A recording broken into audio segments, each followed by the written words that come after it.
Good afternoon, everyone. My name is Gary Levinson. I'm the Artistic Director of the Chamber Music Society of Fort Worth, and I'm delighted to see such a wonderful house for our pre-concert talk with Laurie Shulman. Before I introduce Laurie, who you all know anyway, let me just quote the quartet. We just listened to a little bit of the dress rehearsal, and it's been absolutely remarkably great. But what they said is what I'd like to share with you, and that is, I cannot express to you what it's like for us to make music to a live audience. So those of you who have checked out our online concerts, you can continue to do that. But for us, to make music to a live audience and to have the energy of all of you makes all the difference in the world. So thank you again for coming for this pre-concert talk, and please help me welcome Laurie Shulman.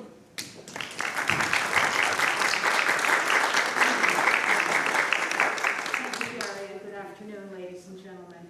Is the microphone working? Yeah. Yeah. Can you hear us? Yeah. Yeah. All right. Right. We'll do our best to project. We have an extraordinary program to present to you this afternoon. We have an extraordinary program to present to you this afternoon. The first work on the program is by a composer whom most of you have probably not heard of before. His name is Alexander von Zemlinsky, and in music history he has gone down primarily as the only teacher that Arnold Schoenberg ever had. But this is not music by Arnold Schoenberg. This is music by a contemporary of Johannes Brahms, and in fact, the work that opens the program was written in 1896, a year before Brahms died, and Brahms spoke highly of it, and we will come back to that connection. The second work on the program is by Alban Berg, who was a disciple of Arnold Schoenberg, eventually adopted the 12-tone technique, and yet he handled it in such a lyrical and imaginative way that we can still hear strong connections to traditional harmonies and traditional tonality, in spite of the fact that his work is coded in ways that are both mathematical and symbolic. And then after intermission, we'll hear a work by Mendelssohn, who needs no introduction to any lover of chamber music. But we'll be spending most of our talk on Zemlinsky and Berg because the connection between them is strong. They were friends and mutual admirers, even though they were of a different generation. And also because the path from Zemlinsky's quartet, completed in 1926, and Berg's lyric suite, in 1896, and Berg's lyric suite, completed 30 years later in 1926, is almost a textbook guide to the emergence of Expressionism in music. We will be talking about Expressionism a bit later. Gary. I just wanted to mention that, connections between composers, especially very famous composers, maybe less famous, goes all the way back to someone like Salieri and Mozart, Hummel and Beethoven. So it's not at all unusual to have these two men with completely different styles still be admirers of each other. There's no question about that, and in this particular case it gets a lot more incestuous than that, because there's really good dirt behind it all. And we'll tell you all about it. We will indeed. But first we want to tell you a little bit about Alexander von Zemlinsky. As you see, he had a rather, a strong featured face. Especially the nose. Yes, indeed. I think there's an anecdote in the program notes in your book about Alma Mahler, who fancied herself, she was Alma Schindler then, she fancied herself in love with him at one point, but she was both attracted to and repelled by what she called his toad-like ugliness. A looker he was not, and the composer who follows him on this program was indeed a very good-looking man. At any rate, Zemlinsky, in his early works, was very much under the influence of Brahms and even some Wagnerian harmonies, which is really easy to hear. Let's switch back to a picture. Zemlinsky, yes. Back to Zemlinsky, right. And let's listen to the beginning of his quartet in A major. We're not talking anything having to do with atonality in this piece, although it is chromatic and he likes to slide from one key into another very rapidly. May we hear example 1 to get our first taste of Alexander von Zemlinsky's Quartet No. 1 in A major.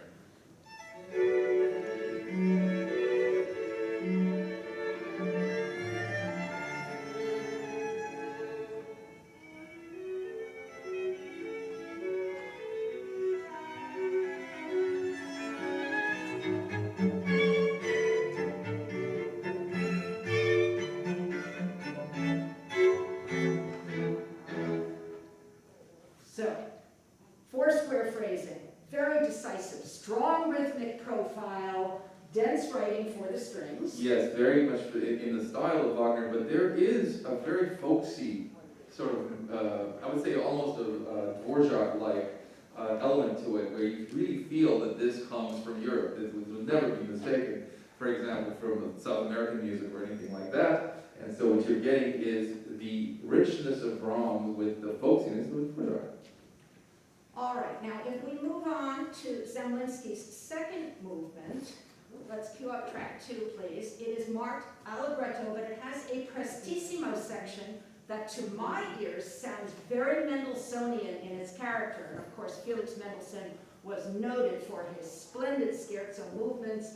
The best known ones are the ones from the Immortal Octet, and of course there's sections in the Midsummer Night's Dream, incidental music that are brilliant scherzos. Fans of this series know the brilliant scherzo to the D minor piano trio, which is just a masterpiece. Let's listen to what Zemlinsky does with this prestissimo section in his allegretto. This is track 2, please.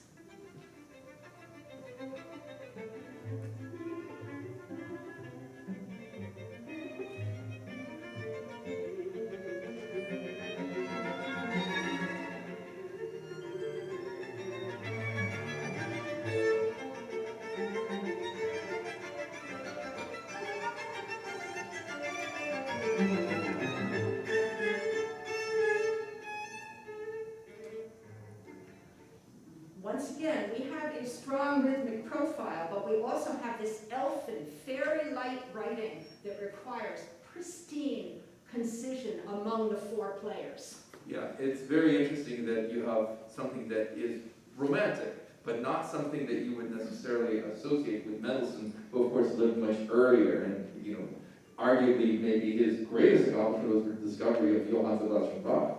So this is someone who actually imitates an earlier style and also looks forward as well. It's quite interesting. Okay, note to the control booth. The images seem to have frozen. Can we unfreeze them, please? There you go. Thank you very much. Oh, we've got. That's our cheat sheet, everybody. You're seeing how the sausage is made. So it's not like we don't prepare for these things for hours and hours. There we go. Whoops.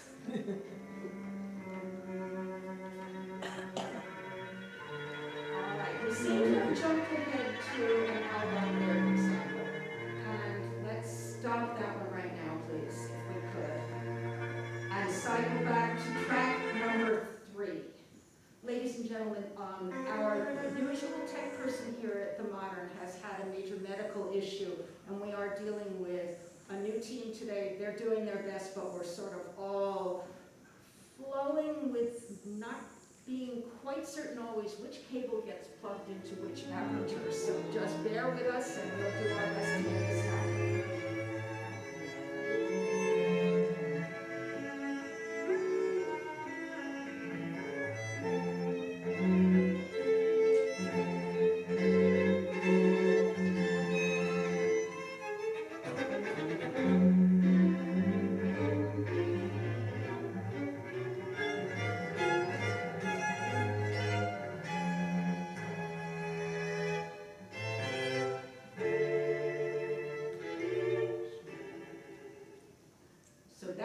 An excerpt from Zemlinsky's third movement, which is, again, very emotional and very chromatic and impassioned, but at the same time, it's still well-mannered. There's nothing really that's going to get you to jump out of your seat in terms of the liberties he's taking with harmonies. And for his finale, we'd like you to lift up the audio volume just a little bit so that the audience and we can hear it a little better. The finale is a bright and happy vivace. It is very uplifting, and brings back that distinct folk-like character that Gary mentioned a bit earlier. May we hear track 4, please?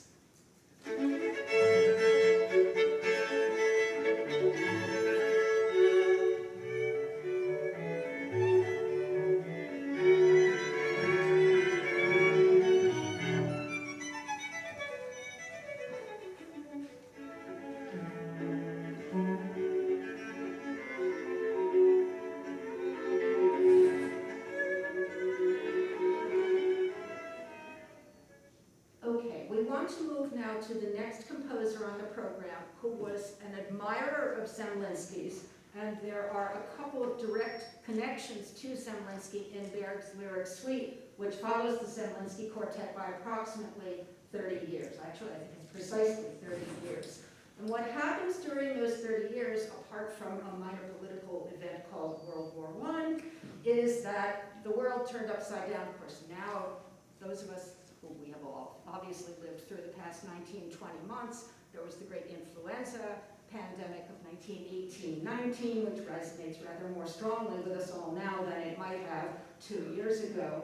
But a lot of things were happening in the arts, and what is most signal for music is that in the early 1920s, Arnold Schoenberg, who was a teacher of Alban Berg, had codified the system that we now call dodecaphonic or 12-tone music. And by 1926, Berg had adopted this technique, but he did so in a way that never lets us forget that Alban Berg was the one who wrote it. It doesn't sound like Schoenberg at all. What it does sound like is music that is stretching the very boundaries of tonal music. Yeah, really, it's interesting that in the vernacular, the 12-tone technique is often mischaracterized as atonal, which of course is wrong, because atonal means just without any sound, without any notes, and that's exactly the opposite. It's built on a row, which is somewhat like a key to a formula, so that you understand how the music is organized. In major and minor music, of course, you have the scale, where you know what key center you're in, whereas in the row, it's much more like a formulaic thing, which is not to think that it is not a romantic way of writing, because he writes a lyric suite specifically so that you listen to the romanticism of this kind of music. I want to tell you a little bit about the background to the lyric suite. The first thing we need to explain is its title, which is intentionally ambiguous and has a double meaning. Meaning one of the ideas is that Berg was an essentially lyric composer and stressed lyric element in all of his music. But the other was a salute to Alexander von Zemlinsky, who wrote a symphony called the Lyric Symphony. And Zemlinsky's music is actually quoted in the Adagio Appassionato of Berg's quartet.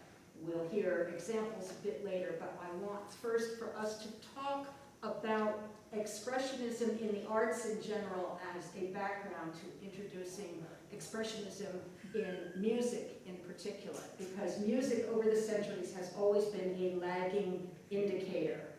If you can picture Renaissance painting, we're looking at paintings as early as the 1300s that are considered early Renaissance masterpieces. You don't get Renaissance music until about the 1500s. We still call it the late Middle Ages at the end of the 15th century. Works that we know were written in the 1480s and 1490s. Similarly, I'll give you another example. Romantic literature is generally considered to have started with Goethe in the 1770s, but music doesn't forge into Romanticism, although there are a few pre-echoes, especially late Beethoven and late Schubert. But by the 1830s, music's saying, oh wow, the literary people have been doing this for 50 years, maybe it's time. And I know these are arbitrary categories that we, looking back on them as historians, as appreciators of art, have imposed. But it is a pattern that goes throughout history, and sure enough, music comes a little bit late to the party for Expressionism. But let's take a look at what is happening in the visual arts and in architecture.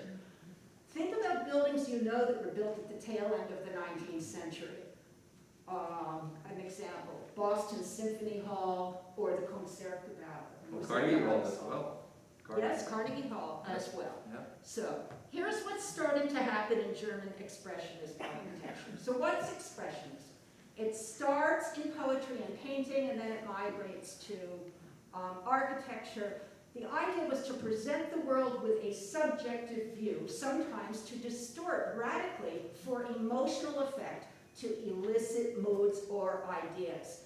The goal is to express the meaning of emotional experience rather than the physical reality.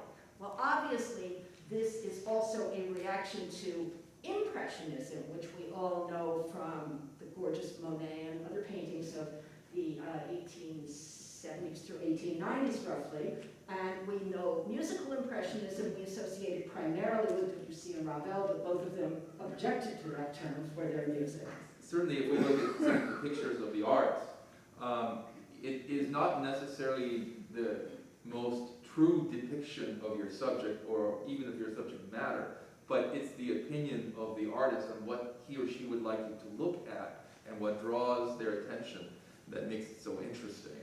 So, for example, colors are different, aren't they? Absolutely. The colors become extremely important, and a lot of them are bold in-your-face colors. In art, there were two movements in Germany, one called Der Blaue Reiter, which means the blue rider, and one called Die Brücke, which means the bridge, which was centered among Dresden painters. The term established itself around 1913, so very close to the outbreak of World War I. And one of their mantras was, an expressionist wishes above all else to express himself. Notice the gender. Yeah. There is very few women being taken into the equation here. And I found a definition in the course of preparing for this talk that really resonated for me. It's an artistic style in which the artist seeks to depict an objective reality, but rather than subjective emotions and responses that objects and events arouse within a person. So it's very, very personalized. Oskar Kokoschka I chose not only because he's expressionist, I think he was originally Polish and Russian, but he wound up working primarily in Vienna. And he is one of the threads running through the first half of today's program is Alma Schindler, whose first husband was Gustav Mahler, whose second husband was the architect Walter Gropius, and whose third husband was the writer Franz Werfel. And in between, she had affairs with Oskar Kokoschka and a number of other people. Her husband died, I think Mahler died in 1911, and she lived life to the hilt for the next 50 years. We promised you all the dirt, and here you go. Getting a start of it. This is one of Kokoschka's most famous paintings called The Bride of the Wind. It is supposedly a self-portrait of him and Alma in the act of love. And it, as you can imagine, spawned quite a bit of controversy. Obviously, it was considered radical at the time. But, you know, that's his individual reality. I mean, she was a handful for any guy to manage. Then we have Egon Schick, who is taking expressionism to new heights. There's nothing pretty about this stuff. He's not trying to, the way the Renaissance painters, they always try to portray their subjects in the finest clothing and with the best possible pious attitude or whatever happened. Well, what about Velázquez? Velázquez was so known for that he made his subjects look better than they were in real life. So you got a lot of gigs that way. Yes. Yes. But you start to see what happens with the importance of the brilliance of color and the distortion of things that we see in everyday life, like a village scene, a landscape. But he's got a different perspective, and it's all about the way that he sees things. Kandinsky celebrated for color, and as his paintings evolved, they became increasingly abstract. So this is something that's happening in music as well, and Alban Berg is an excellent example of how it happened. So now I need to tell you the backstory about this. I already told you about the Lyric Symphony and how he admired Alexander von Zemlinsky. But the Lyric Suite was written for a woman named Hanna Fuchs-Robetin, who was not his wife. She was, however, Franz Werfel's sister. The plot thickens. Werfel is Alma Mahler's third husband. So it's really incestuous here. So Berg was married, and Hanna Fuchs-Robetin was married. He fell in love with her at the age of 40, and the affair apparently went on for the next 10 years, and he died, I think, in 35. Now, since early in the world of music, there have been coded messages in music. Berg, in constructing his 12-tone row, started with his own initials, A and B, which are both pitches on the piano or any instrument, in German notation. Of course, his mother tongue was German, he was Austrian. B means B flat. Hanna's initials were H and F, Hanna Fuchs Probetin. So H in German is the pitch B natural, and F is the pitch F. And those four pitches became the germ of his tone row, and he danced around with the other 8 that were remaining to him, and they are embedded throughout all 5 movements of the lyric suite. There is another salute to both Zemlinsky and Hanna Fuchs Probetin in the Adagio Appassionato movement. Berg quotes from Zemlinsky's lyric symphony, which was written for soprano solo, baritone solo, and orchestra. Like Mahler 4 has a soprano solo in the finale, and a lot of symphonies were. Beethoven's Ninth is one of the most famous of the singers. Yeah, it was And the the first. first. And It the was first. the first, of course. So he chose a line that says, "Du bist mein eigen," that the baritone sings, but it means "you are my own," and it was all to Hanna. And even though he dedicated the lyric suite to Alexander von Zemlinsky, the whole thing is really a love note to her.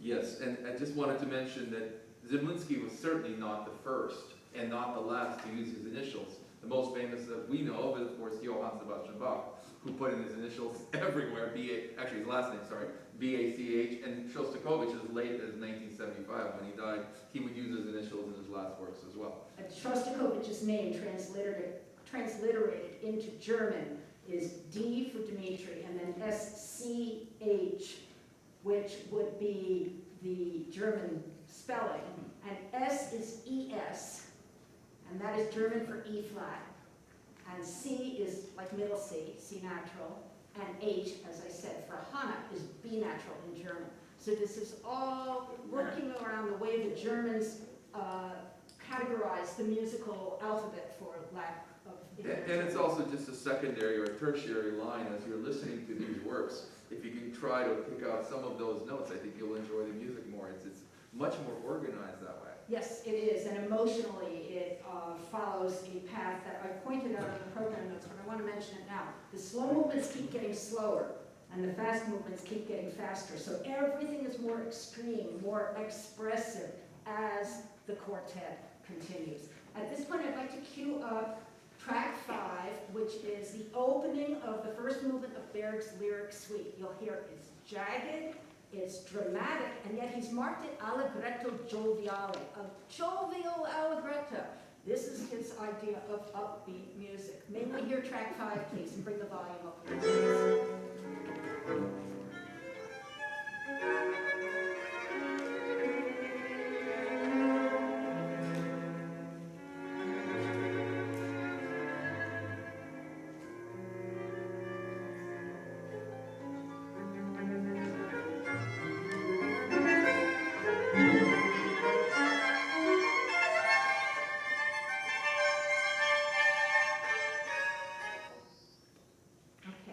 Queuing up track 6. Let's go to, this is from the second movement. It's a section that is depicting Hanna Fuchs Probetin's 2 children at play, and it's in the Andante Amoroso movement, and you'll hear that it settles into sort of a quasi-waltz. May we hear track 6, please?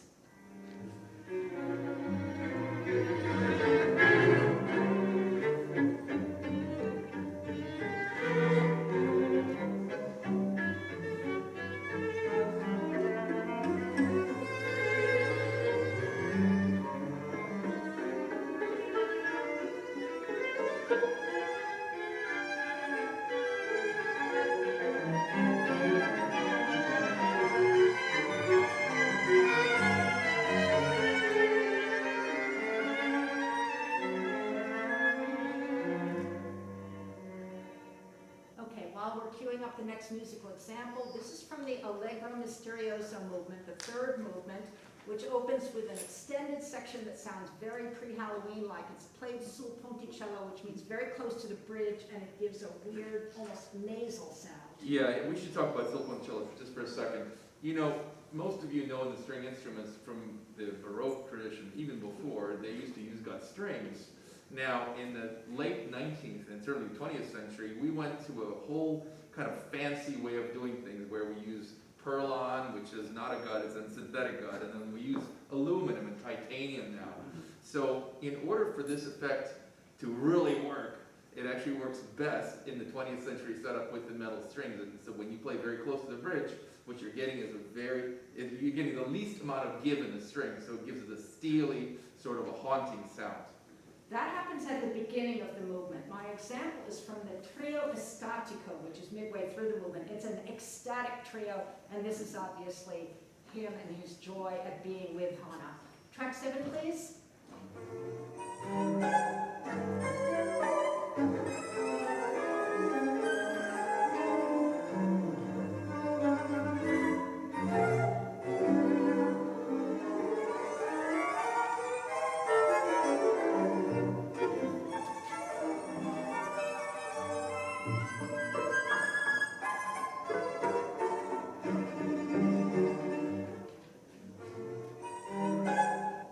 What I hear here are cascades of emotion and very, very complicated string writing. It's also the texture, isn't it? Because the ecstatic character is accentuated by the fact that you're playing very high up. So you've got the ponticello, the string playing with the bow, and then physically you're playing very high up, which makes it very ecstatic. Okay, moving to the fourth movement, which is a marked Adagio Appassionato. This is the movement that contains a quotation from Zemlinsky's lyric symphony, but it was really another coded message to Hannah Fuchs Robertin. Number 8, please.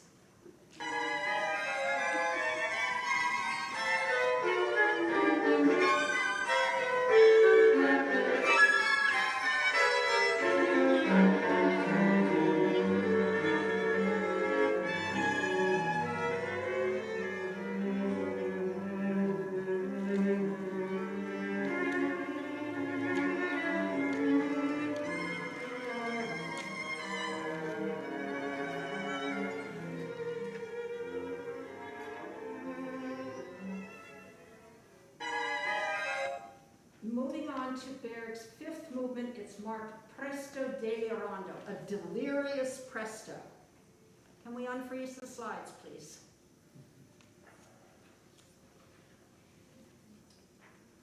Okay, just a couple of additional examples of how, there we go, that's how art is morphing in various different disciplines. Let's listen to track 9, which is the beginning of Berg's delirious presto.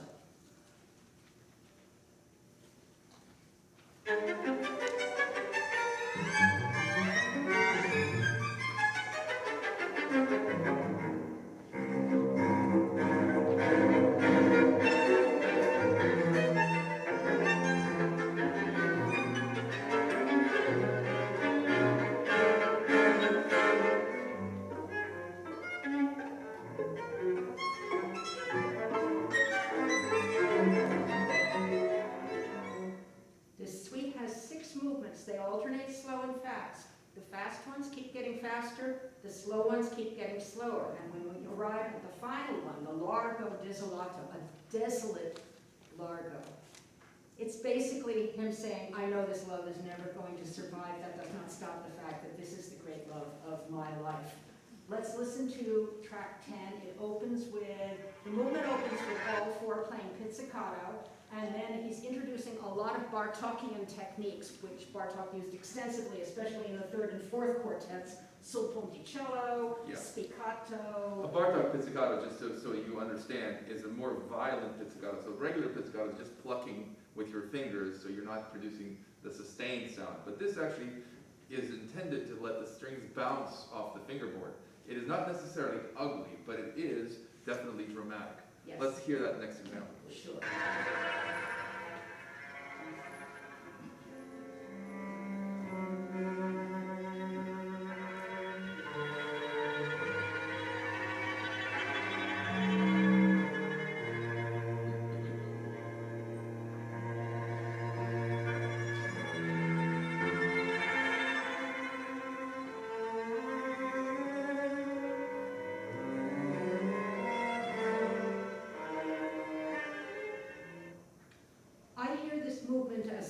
ominous foreboding of a love that he knows is doomed, but that does not make his love any less passionate, any less heartfelt. And it's also kind of amazing that the special effects that you hear are fully acoustical. Oftentimes people in our times think that special effects have to take place on a computer somewhere behind the scenes. And here's a person who understands the string quartet writing and how it works so well that he's able to produce these incredible effects. If you watch closely, you will see the players as they approach the bridge, or there will be times when they're using this wood of the bow rather than the strings to elicit a sound that's called collegno. Anyhow, our last two examples are the Mendelssohn, and we know you don't need a lot of help with Mendelssohn. That's why we wanted to give you more of a taste of Zemlinsky and Berg, who are certainly less well known to you. But this first movement opens in just a blaze of glory and optimism, and it's just delicious writing. Let's hear track 11, please.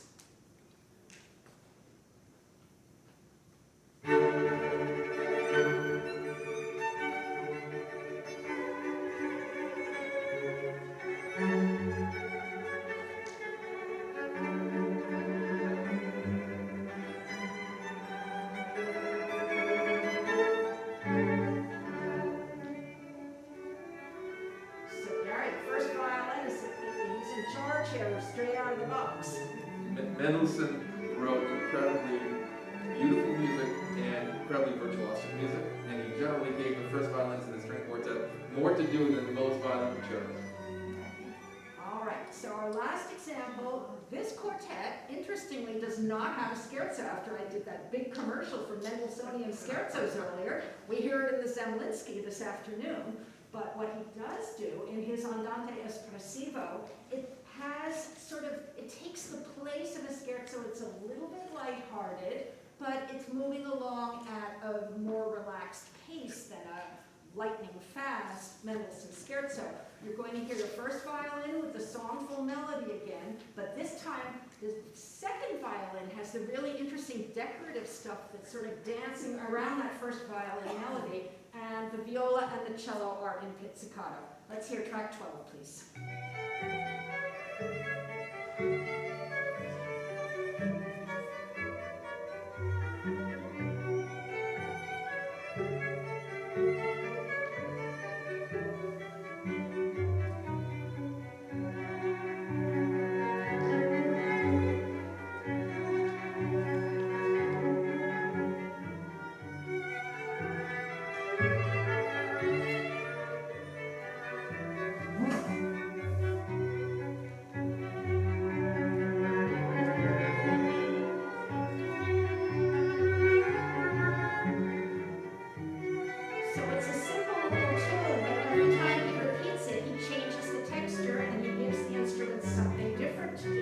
It's also really an homage to Bach, because we have to remember, as he discovered Bach, you couldn't listen to it. You had to look at a score of Bach, and he was so amazed by it that really this is a melody accompaniment that could have belonged in the Baroque. So we've kept you a little longer than we usually do, but we really wanted to help you to perceive the connection, the continuum from Zemlinsky to Berg, and at the same time, both of them would have known Mendelssohn's music, they would have known Bach's music. There is a very strong continuum that flows all through the Austro-Germanic tradition, going back for several centuries, and that would continue through the 20th century. It's a beautifully crafted and curated program, and we know you are going to love the Nouveau Quartet. It's an amazing one. Thank you for being here. Thank you so much.